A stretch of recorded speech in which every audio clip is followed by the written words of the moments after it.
Сабақтың тақырыбы тәуелсіздік ел бақыты.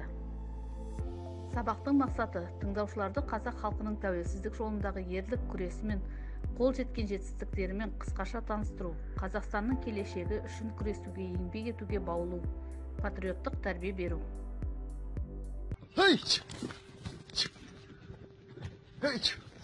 Ассалаумағалейкум. Уағалейкум ассалам. Не қылсыздар? Мына кереметті қараңыздар. Не болды Алтай? Тыныштық па әйтеуір? Танисыздар ма? Кім таниды бұл? Білмеген.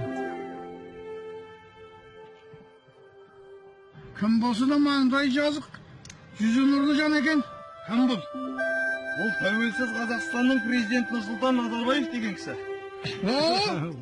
Ой, шырағым, Құдайдың бергенін қара, не дейді? Бүгіннен бастап Қазақстанның өз патшасы бар.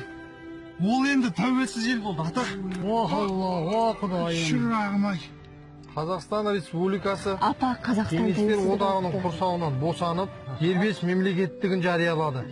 Оның заңды сайланған президенті Нұрсұлтан Назарбаев ертеңнен бастап егемен елді басқаратын болады. Бірінші кезең – бәйге. Шет елдегі қазақтардың Қазақстанға келуі қашан басталды?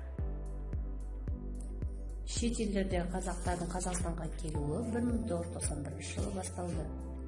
Елбасының 2005 жылы жарық көрген Астана қаласының тарихына арналған кітабы қалай аталады? Елбасының 2005 жылы жарық көрген Астана қаласының тарихына арналған кітабы Еуразия жүрегінде деп аталады. Қазақстан Республикасының тәуелсіздігінің символына арналған Алматы қаласындағы ескерткіш қалай аталады? Алматы қаласында Қазақстан Республикасының тәуелсіздік символына айналған ескерткіш тәуелсіздік монумент деп аталады. Қазақ Социалистік Республикасының мемлекеттік егемендігі туралы декларация қашан қабылданды? Қазақ Социалистік Республикасының мемлекеттік егемендігі туралы декларация 1990 жылы 25 қазанда қабылданды. Екінші кезең – сандар сөйлейді.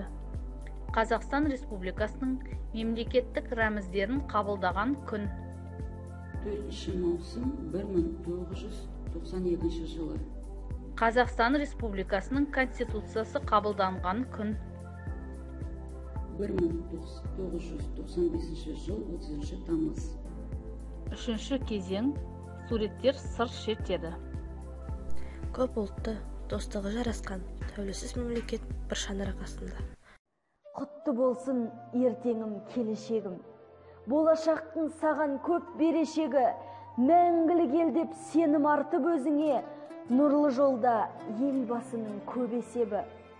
Дархан елді жасыл етіп құрмағым, сен үшін бауырым, туыс ұрпағым.